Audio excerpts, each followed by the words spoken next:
Karibalantayan man na Negros Occidental Provincial Government nagmando na sang province-wide effort para matap na ang paglaptasang peste nga kukulisa. Nakatutok Aileen Pedreso. Sa naibaluan nga may nagapanghalit nga kukulisap sa mga lubi. Nagpangaman na ang negosyante nga si Leo, pinaagi sa pagreserba sang stocks sang inugbaligya nga lubi. Sunod sa iya, posible nga magpasakas ang presyo ang iya supplier. Balak man akong mayaragin man nga mga problema sa lubete. Na-remind ba ko na nila? Banda ko daw pirdete. Wala na saka gini. Magluwas sa butong kag bukupay. Nagabaligya man ini isang langgaw kag tuba.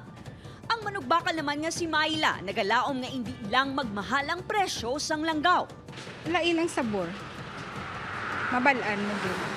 Gani agud matap na ang pag-atake kag paglaptas ang coconut scale insects o kung kukulisap. Pinaagi sa executive order, ginmando ni Governor Eugenio C. Lacson ang province-wide effort. Nagpainsang 200,000 pesos ang provincial government para sa Philippine Coconut Authority nga amo ang magapanguna sa paghimo sa mga tikang agud matap na ang paglaptas sa mga peste.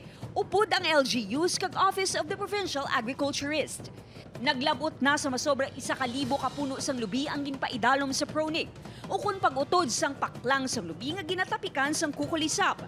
Oo, nag-info campaign kami, of course, sa mga agriculturists para nga ma-disseminate man ang information dito sa LGU. At the same time, ang pruning tubong sige sa aton area, especially sa Bago City. Samtang nagapatigayon naman ang mga katapos ng Philippine Coconut Authority sa rapid round assessment sa mga plantasyon sang lubi sa probinsya. Sa paglantaw sang ahensya, mahimo 12 milyones pesos nga balor sang halit ang madala sa mga peste kung hindi pa matap na ang pag-atake. Even before nagawa yung task force, meron na informal gathering. Tatlong aspect na natin gagawin. One is containment. So ibig sabihin, ito yung action plan natin, containment, mitigation, as well as rehabilitation. You contain the spread of the infection. Then secondly, mitigate mo. Then thirdly, kung makontrol na natin, we have to rehabilitate. Sa monitoring sa PCA6, ang mga syudad ng La Carlota kag Bago, kag mga banwas ng La Casiliana kag Murcia, ang apektado sang kukulisap sa probinsya.